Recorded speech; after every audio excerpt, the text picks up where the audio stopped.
Well, good Wednesday morning. Welcome to another episode of Martin's Koi Pond. So, what's going on this morning? Bit of DIY. So this is what I propose to use to make my netting fence around the pond. I've got some pipe that's going to go in the ground, and then that pipe will hold up these supports, these aluminium 90cm supports. Now the netting will be attached, here's the net, be attached with these Ziplocs. So hopefully it all works out. I'm going to put a dab of sealant in the top of these pipes just so the rain don't go down there. So I'm going to sort of crack on with it and keep you updated of the progress. Well, welcome back. Got the first 3 in. So you can see how high the net is going to be. It's going to be pretty much up to my waist. So there's no way heron's stepping over that. Water's a bit murky because I put Mediclay in last night, so I shan't film the pond. So one there, one here on the corner, one there. I'm now going to put that corner one in, and then I'm going to fit the net along this side. So I'll get back to you when that's done. But so far, it's going smoothly. Well, welcome back. And it's going quite well. So I've got this span here done, and I've done all up the side there to the far end, and it's really good heavy duty string mesh, so it should provide lots of protection. So we'll carry on at it. It's actually not that bad to look through. I mean, on this video you can probably hardly see it as you look at the pond. So I'll probably leave it up most of the time.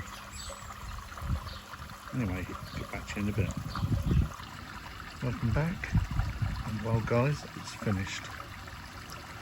So we're now netted around the perimeter of the pond. And because I've put the posts in these little plastic tubes, it's easy enough just to dismantle it or just fold it down if I don't want to look at it, or stuff like that. If I've got visitors perhaps and I want to show the pond off, I can take the net down quite easily. So, I mean, poor old Gifster's just had his goldfish pond wiped out, and I know of 2 people in my town whose goldfish ponds have been attacked this year. And when you got the tow-side that costs you nearly £100, you don't really want to have the risk of them being sushi. You know, when all the fish are a lot bigger, then the net can come down, but not for now. Anyway, that's it for now. I'll catch you in the next clip. Well, good Wednesday afternoon. Welcome back to Martin's Koi Pond. Well, the good old British weather has struck. I mean, all day we've had lovely sunshine, temperatures pushing 20, and I get home from work thinking, nice evening, sat by the pond. Just had a thunderstorm roll through, which meant I had to go indoors, and now it's tipping it down. So you might notice there's a bag floating, and it's not new fish. What I've decided to do, now that I've protected the pond, the 3 fish that I had in the fish tank I'm going to grow on in the pond, because I think they'll grow faster in a pond than they would in a 200 litre fish tank. I think what I'm going to do with that fish tank is put some fancy goldfish in it, but still thinking about that. So in the bag are a Yamabuki, a Benny Boy and an Asagi. So just letting them equalise, because they were running at 20 degrees in the house, whereas the pond is about 16 at the, well, it was 16 this morning, I don't know what it is now. So I'm just letting them have a good acclimation before I release them. And something else I've ordered to speed up my water, because if I zoom in on the trickle in, it really is just a trickle. So what I've done is I've invested in a pumped RO system. So electrical pump system, 400 gallon per day, which is that's 400 US gallons, so it's 8,000 litres per day maximum. Now, or is it 1,600? I can't remember. It's 400 litres per 100 gallons. Yeah, sorry, 1,600 litres a day maximum. Now, even with the pump, I won't get that much, because the RO unit has to be at 30 degrees and blah blah blah to get that much. But I should get a lot more than what I'm getting at the minute, and be able to run RO through the big blue and then into the pond. The koi are quite interested in what's in the bag.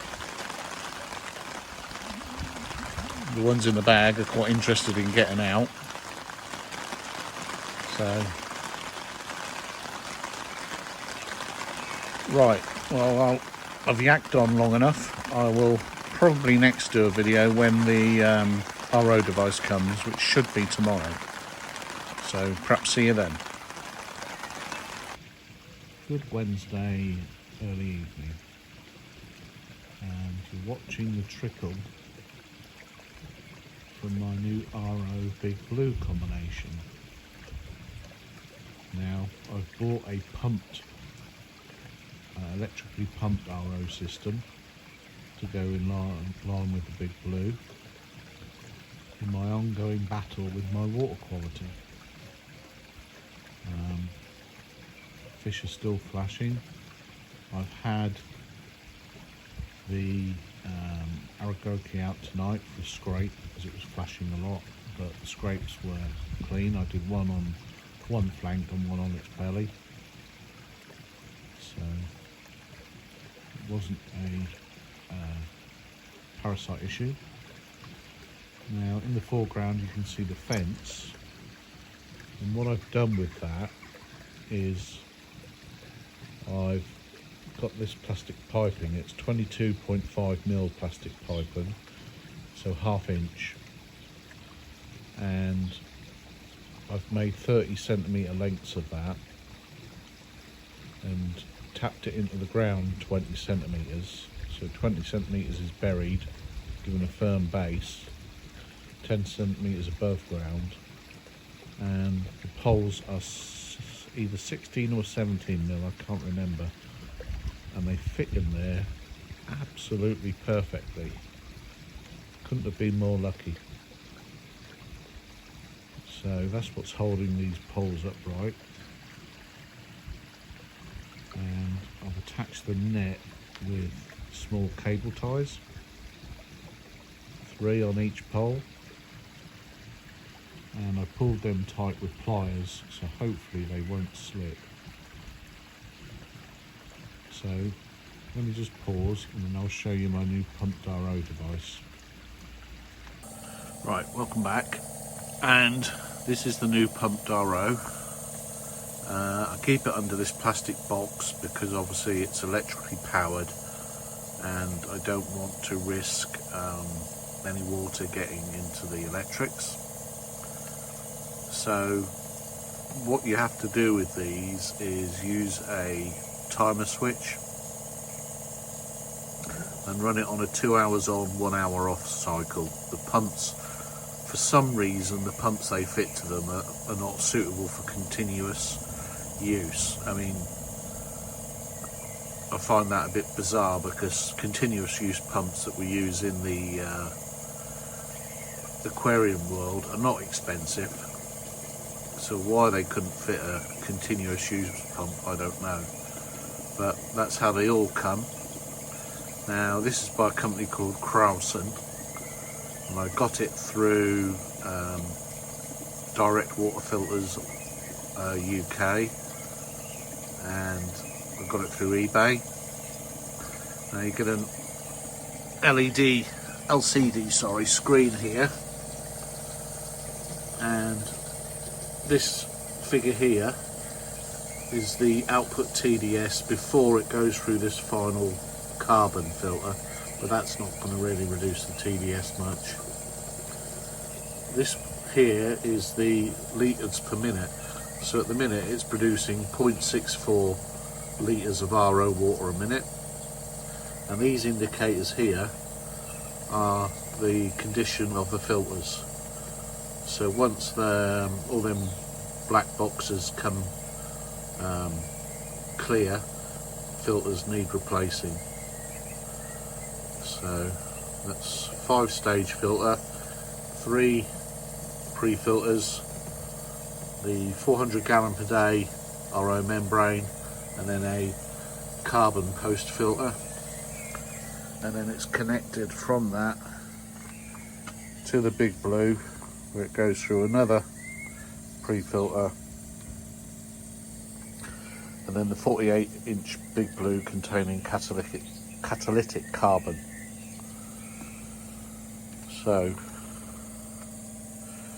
I really have gone all out on trying to defeat this water quality issue. I just would like to spend hours by my pond without fish flashing. Now I've only been doing this a couple of days, so it's too early to have had an effect, but I do think I'm seeing a reduced amount of flashing, and it does seem to be mostly the Doitsu fish for some reason, but maybe that's just me seeing something that's perhaps not really there.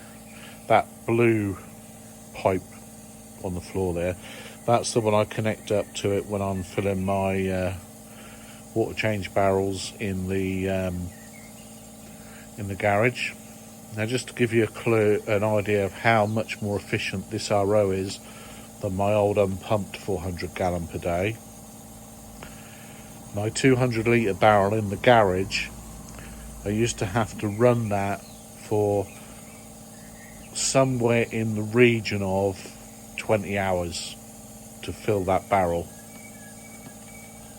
whereas with this thing it fills it in about 4 hours. So gives you an idea how much more efficient it is, 5 times more efficient. So should produce a good amount of RO water for the pond. So that being said, I will probably wrap up this week's video.